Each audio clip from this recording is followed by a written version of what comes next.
네, 헌정 사상 첫 청와대 압수수색과 박 대통령 대면 조사를 앞두고 있는 특검은 배수의 진을 치고 있습니다.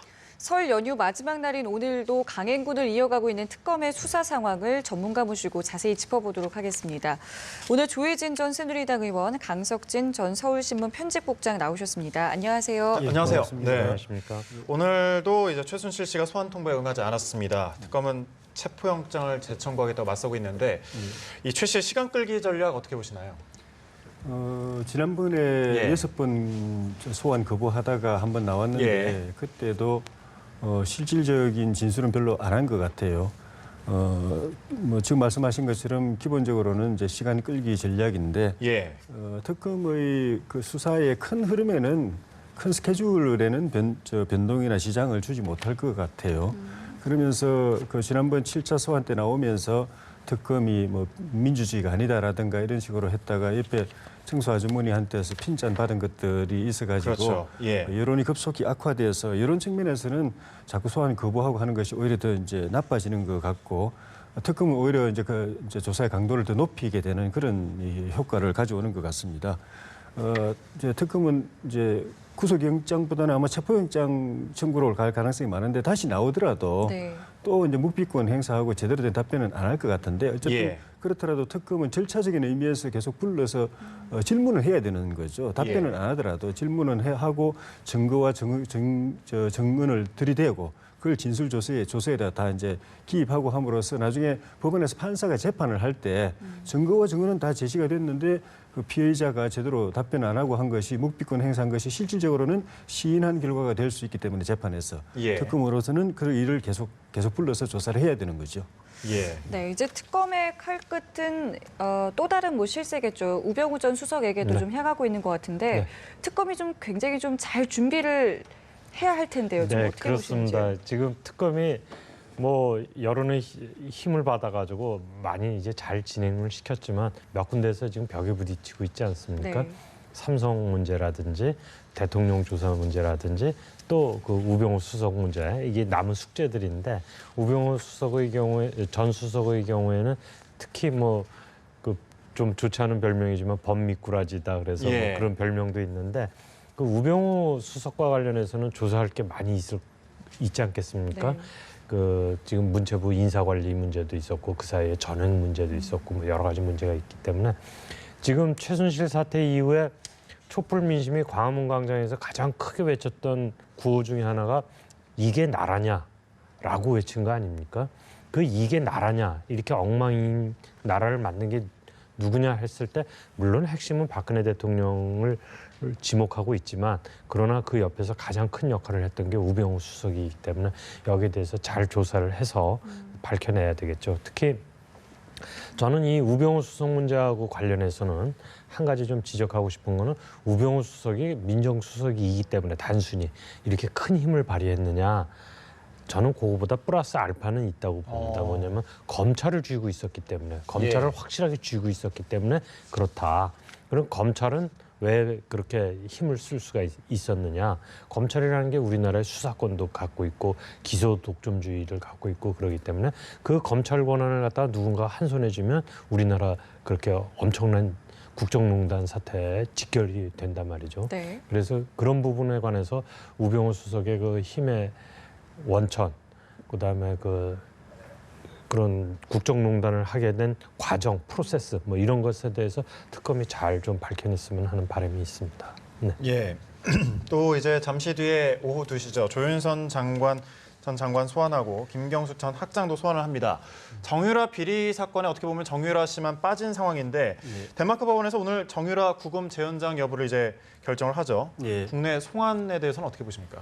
그 송환 여부를 결정하는 건 덴마크 검찰인데 그 송환 여부 심사할 동안에 이제 구금 신병을 확보해내기 위해서 지난 1월 2일자로 그 덴마크 올보르 지방법원의 결정에 따라서 이제 구금해가지고 4주간 이제 구금을 했는데 아직 그 사이에 결정을 못했죠. 검찰이 그 덴마크 검찰이 결정을 못하고 대한민국 특검에다가 자료를 보강해서 보내줄 걸 요청을 하고 조금 더 그 조사를 조금 더 연장해서 조사를 하려고 하는 상황인데 그러려면 또 구금이 더 필요해서 법원에다 구금 이제 요구를 해놓은 상태인데 요청을 해놓은 상태인데 덴마크 법원이 구금을 하든 계속 연장해서 구금을 해서 구금 상태에서 덴마크 검찰에 심사를 받게 하든 아니면 석방을 하든 간에 핵심적인 거는 덴마크 검찰이 짧은 기간 안에 빠른 시일 안에 소환 여부를 결정하는 겁니다. 네. 덴마크 법원이 구금을 더 연장해 준다고 하더라도 지난번처럼 4주간을 그냥 지나면서 그렇죠. 결정 못하면 우리 특검의 조사 기간이 넘겨버리기 1차 조사 기간 넘겨버리기 때문에 불러서 소환해서 조사할 기회가 없어져 버리는 것이고 더구나 아예 구금 연장도 아니고 석방해버리면은 도망을 가버리기 때문에 덴마크 검찰이 잡아가지고 다시 또 보내는데 설령 소환 결정을 한다고 하더라도 대한민국 검찰에다가 특검에다 보내는데 또 다시 체포하고 보내고 하는데 시간이 걸리기 때문에 네. 핵심은 물론 이제 덴마크 검찰이 소환 여부를 심사하는 기간 동안에 구금을 조금 더 연장되면은 조금 덴마크 검찰에게 도움은 되겠지만은 핵심은 빠른 시일 안에 그쪽 검찰이 대한민국 특검에다가 송환하겠다는 결정을 내려주는 것이 핵심이고 그 결정이 늦어지거나 기각되어 버리면은 특검에 불려와 가지고 정유라 씨가 조사받을 가능성은 물 건너갈 가능성이 높습니다. 그 이유는 이제 아무래도 뭐 특검이 시간이 좀 한정돼 있기 네, 때문에 이제 그렇습니다. 30여일 정도 예. 남아 있기 때문일 텐데요. 이제 설 연휴가 이제 끝나게 되면은 청와대 압수수색 이야기도 나오고 있습니다. 뭐 이르면 이번 주 주중 이야기도 나오고 네, 있던데 이야기가 많이 좀 나오고 있죠. 가능성이 있다고 보시는지요? 저는 그러니까 지금 두 가지 아닙니까? 청와대하고 관련해서는 대통령 대면 조사가 하나, 네. 그다음에 청와대 압수수색 문제가 하나 이렇게 예. 있습니다. 그래서 지난번 1차 청와대 압수수색 때는 보안 문제를 이유로 해가지고 압수수색을 실질적으로 못하지 않았습니까? 네. 저는 이번에도 그런 상황이 크게 변하지 않으리라고 봅니다. 청와대에서는 완강하게 이제 여러 가지 이유를 이 핑계 저 핑계를 들어서 막으려고 할 겁니다. 다만 이번에는 이제 그 공무상 비밀 말고도 그 영장에 청구되는 범죄 혐의가 여러 개로 늘어났습니다. 공무상 비밀 누설죄뿐만이 아니라 뇌물죄, 경호실법 위반, 의료법 위반 뭐 이런 것들이 늘어나 있기 때문에 그런 것들에 해당되는 중대한 국가 이익과 관련되거나 보안이거나 군사상 문제가 아닌 곳에 대해서는 청와대가 막을 명분은 거의 없다고 저는 생각을 합니다. 뭐 의무동이라든지 뭐 이런 거라든지. 그렇지만 그 핵심적인 부분에 접근해 들어가는 것에 대해서는 청와대에서 여전히 입장을 갖다 바꾸지 않을 것 같은 생각이 드는데 네. 더더욱이 이번에 최근에 들어서 이 생각이 굳어지게 된 거는요. 지난 설 연휴 직전에 대통령이 TV와 유튜브, 인터넷 그 TV와 인터뷰를 하지 않았습니까? 네. 그걸 보면서 저는 어떤 생각이 들었냐면 대통령이 지난번 10월 달에 1차, 2차, 3차 담화하면서 이야기할 때, 그다음에 1월 1일 날 기자회견을 할 때, 그다음에 그 인터뷰를 할 때를 쭉 보면 처음에는 잘못을 시인하는데 이제 좀 많은 부분을 할애했다고 한다면 1월 1일 날 기자회견할 때는 좀 변명을 많이 했어요. 뭐라 그럴까 누구를 봐주겠다는 생각이 없었다. 뭐 이런 식의 변명성 발언을 많이 하셨는데 요번에 그 인터넷 인터뷰를 할 때는 기획된 것 아닌가 모든 게.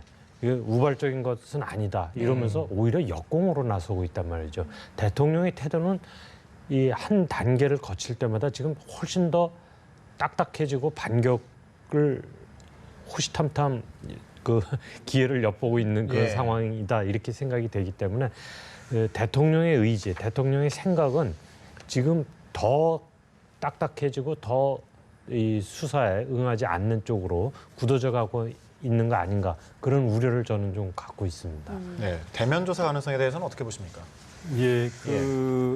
뭐 지금 이제 국장님 말씀하신 것 같이 아예 불응할 가능성도 저는 없지는 않다고 봅니다. 인터뷰에서 그렇게 강하게 모든 혐의를 부인하는 태도를 보면 불응할 가능성도 지난번에 검찰 수사도 사과 기자회견 때 충실하게 받겠다고 해놓고 거부했거든요. 특검 조사도 말씀으로는 조사받겠다고 하셨지만은 상황을 보면은 그걸 100% 장담할 수는 없는 것 같은데 조금 전에 말씀 있었던 그 청와대 압수수색 결과도 변수가 될 수 있지 않을까 싶습니다. 압수수색 역설적이지만 압수수색에서 특검에서 기대하는 그런 물증을 확실한 물증을 잡아내 버리면은 네. 대통령이 대면 조사 받는 것이 굉장히 좀 곤궁하거든요. 물증을 들이대면서 이야기하면 그걸 부인하기가 쉽지 예. 않기 때문에 오히려 압수수색에서 확실한 물증이 나와 버리면은 대면 조사를 불응할 가능성이 조금 더 높아지고 압수수색이 실패해가지고 별 의미 없게 끝나고 네. 거기서 물증이 제대로 확보 안 돼서 대통령 대면 조사에 대한 물증 부담이 대통령으로서 좀 가볍다고 생각이 들면은 오히려 이제 만나서 대면 조사에 응할 가능성도 있는데 그런 측면에서 그 청와대 압수수색을 제대로 하고 또 필요한데 제대로 들어가가지고 거기 필요한 물증을 잡아내는 것이 중요한데 네. 여러 가지 지금 말씀드린 여러 가지 난관이 있기 때문에 그래서 특검에서도 공개적으로 압수수색 들어가겠다고 이야기하는 이야기 나오는 거 보면은 국민들이 보는 데서 말하자면 청와대를 좀 여론전으로 압박을 하겠다는 의도도 있는데 논리도 좀 확실히 지난번에 검찰 수사 압수수색 실패했던 그 논리를 극복할 수 있어야 될 것 같아요.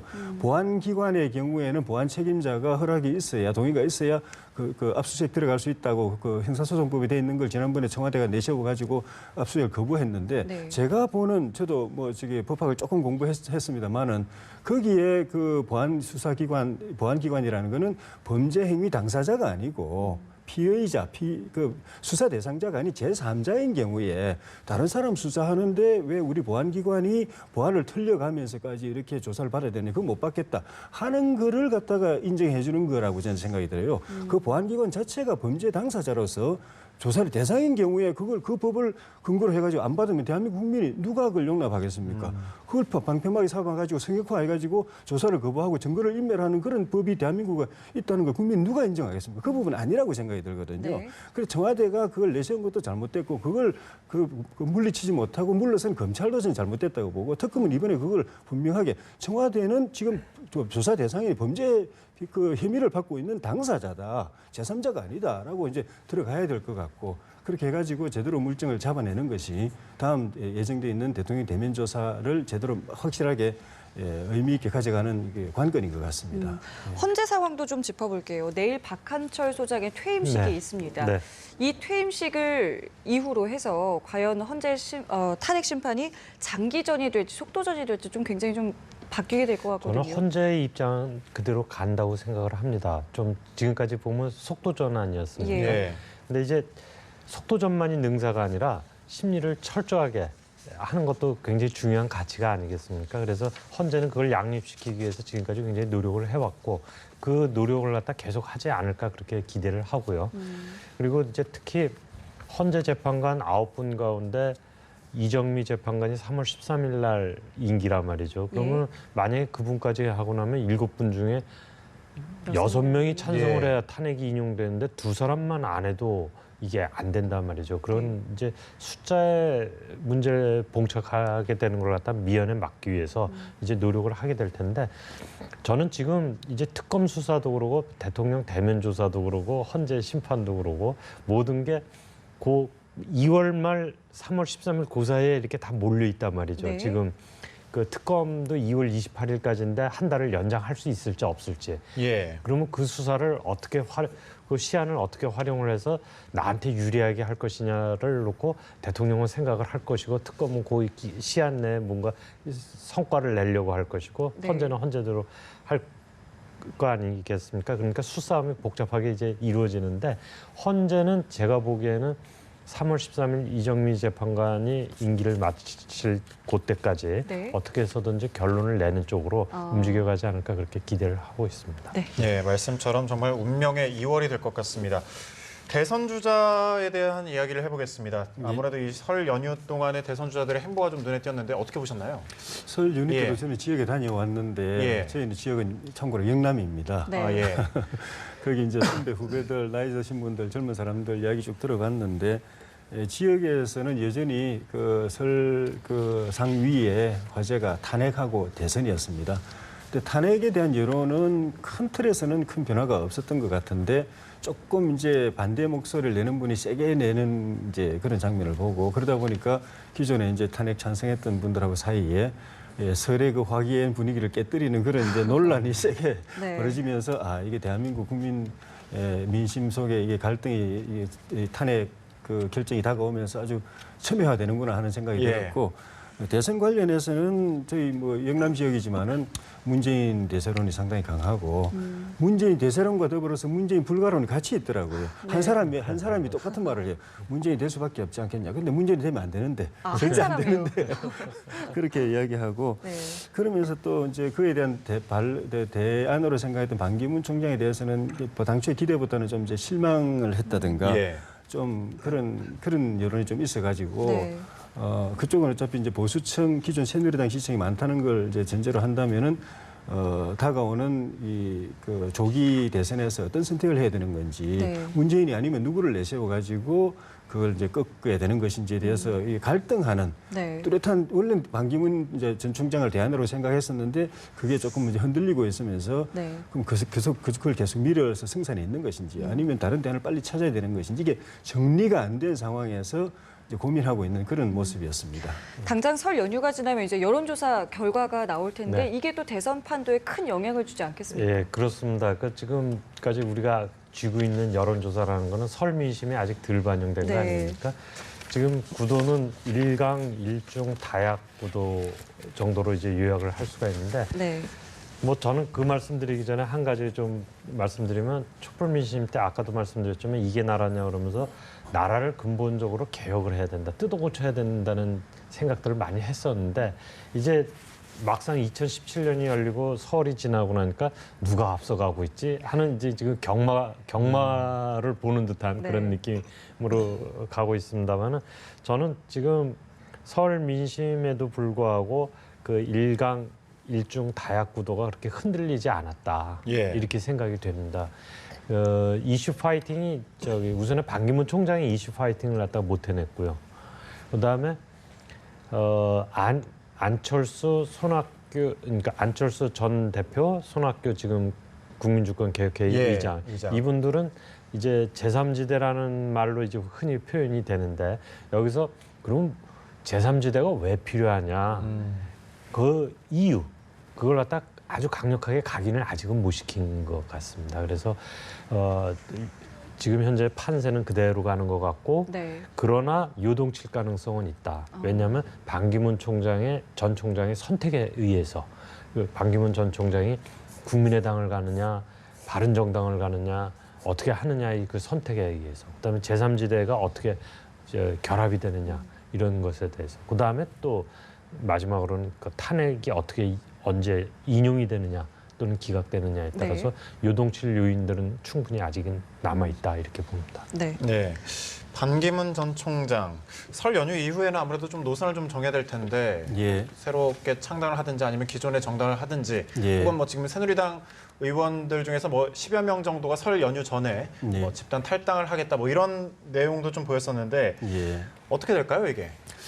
그 언론에 그동안에 쭉 예. 보도되어 온 것처럼 그런 정치적 선택 행보에 대해서 반 총장 본인의 이 그 발언을 통해서나 그 주변의 이야기를 통해서 좀 이렇게 왔다 갔다 한 측면이 예. 있어가지고 본인 입으로 정확하게 이야기하고 그걸 행동으로 옮기기 전까지는 정확한 향후 행보 입지 또 그 창당 여부 포함해가지고 예측하기는 쉽지는 않은 것 같은데 어제자로 또 내부 보고서라고 해가지고 신당 창당해야 된다라는 네. 그리고 뭐 그렇게 힘들지 않다 예. 시기까지 뭐 2월, 3월 뭐 이렇게 나오고 또 내부에서 또 부인하고 이런 상황이어서 더 이제 어려운 혼란스러운 상황인데 좀 본인 반 총장께서 손학규 전 대표 또 김종인 전 대표, 뭐 김종인 대표는 뭐 만났지 않았다고 이야기하지만 만난 것처럼 이제 보도 나오고 있고 정의화 전 국회의장 이런 분들을 만나는 걸 보면은 큰 틀의 제3지대를 엮는 작업을 일단 본인이 행보를 통해서 이루어가고 있는 것 같은데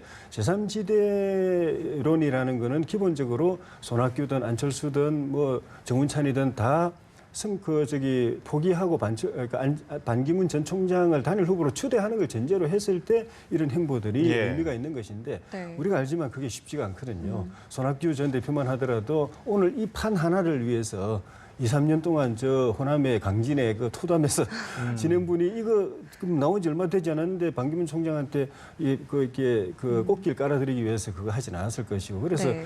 그림은 그려가는데 본인 중심으로 만들어내는 것이 쉽지가 않은 대부분 어떻게 보면 동상이몽격으로 반기문 총장을 어떻게 보면 불쏘시개, 자기를 위한 불쏘시개 정도로 생각하고 국민의당도 그 보고서에 따르면 국민의당에 들어가는 게 제일 좋다고 되어 있지만 반기문 총장이 들어가는 게 제일 좋다고 되어 있지만 그는 안철수라는 확고한 그리고 완주 의지를 계속 나는 끝까지 간다. 그리고 네. 내가 문재인과 1대1로 붙는다. 그러면 내 이긴다라고 하는 후보가 있는 상황에서 거기 들어가기도 쉽지 않은 상황이고 그런 측면에서 보면은 차라리 바른정당 같은 당하고 확실하게 결합해가지고 뭐 그 안에서 물론 경선을 치러야죠. 예. 유승민, 남경필 이런 분들하고 경선을 치러야 돼서 뭐 결과를 예측할 수는 없지만은 거기서 먼저 1차 승부를 걸고 거기에 만약에 이긴다고 한다면 후보가 네. 된다고 한다면 네. 당이라는 조직도 갖고 또 후보가 됐다는 1차 후보가 됐다는 그런 명분도 갖기 때문에 그래야 더 이상 국민의당이든 안철수든 박지원 원내대표든 손학규든 이런 분들이 불쏘시개로 생각 안 하고 그 이제 실체가 있는 후보로 이제 받아들이고 인정하고 평가할 수밖에 없기 때문에 그렇게 가는 것이 오히려 본인이 그리는 제3지대 그림에는 현실적으로 접근 가능한 루트가 아닌가. 지금처럼 그런 하나도 제대로 된 거 없이 그냥 그림만 사람들 이기저기 만나고 다니면 그 사람들 만나는 주지만은 자기 불쏘시개로 생각하는데 진척이 있겠는가 하는 그런 제 생각이 좀 드네요. 네. 그러니까 반기문 전 총장을 중심으로 해서 굉장히 많은 시나리오, 경우의 수가 나올 수 있을 것 같은데요. 네. 그렇습니다. 그 지금 말씀하신 것처럼 내부 보고서에는 뭐 국민의당, 예. 신당, 창당, 뭐 또 바른정당에 가는 네. 거, 그다음에 새누리당에서 누가 예. 나오느니 마느니, 네. 뭐 이런 이야기까지 이제 다 있는데 이게 참 알기가 어려운 지금 상황인데 반기문 총장이 그럼에도 불구하고 이 복잡한 상황을 정리하겠다라는 생각보다는 이번 설 연휴 기간 중에도 보면 계속 모호한 행보를 계속하고 있어요. 손학규 의장을 만났을 때도 제3 지역에서 뭐 좌우를 다 아우르는 식으로 행보를 하겠다 이렇게 이야기를 했는데 아마 뭐 어느 당이든 또는 어느 세력이든지 간에 무지하게 지금 헷갈린다 이런 생각을 하고 있을 것 같습니다. 그래서 반기문 총장이 이런 상황을 갖다 즐길 수 있는 상황은 아니고 지금까지 여론 지지율을 보면은 반기문 총장의 그런 행보가 지지율이 빠지는 데 도움이 되면 됐지 올라가는 데 도움이 되지는 않거든요. 예. 그렇기 때문에 반기문 총장도 조만간 선택을 해야 되지 않느냐. 그 필요성에 대해서는 좀 본인도 느끼지 않을까 그렇게 생각이 되고요. 그 조만간에 그런 선택이 이루어진다고 그런다면 대선판에는 약간의 그 변화 가능성은 좀 있겠다 이렇게 생각을 합니다. 예. 시간 관계상 좀 짧게 좀 답변해 주셔야 될 것 같은데 황교안 권한대행 예. 보수 측의 대안이 될 수 있을까요?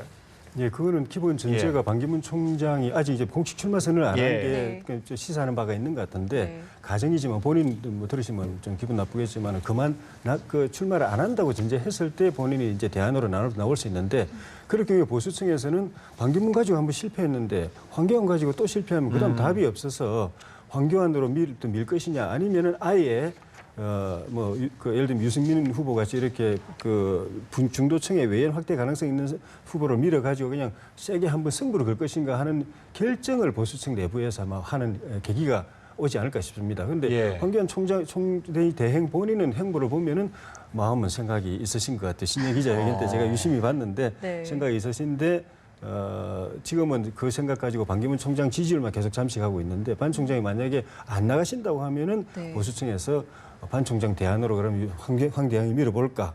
아니면 아예 이제 확실히 좀 약간 리스트가 있을지 모르겠지만은 중도 외연 확장력이 있는 유승민, 남경필 등의 예. 후보 가지고 할 것인가를 정리하는 것에 따라서 황 대행도 마음을 최종적으로 정리하지 않을까 싶습니다. 알겠습니다. 저희 두 분 말씀 여기서 마무리 짓겠습니다. 조혜진 전 새누리당 의원, 강석진 전 서울신문 편집국장과 함께했습니다. 고맙습니다. 고맙습니다. 고맙습니다. 고맙습니다.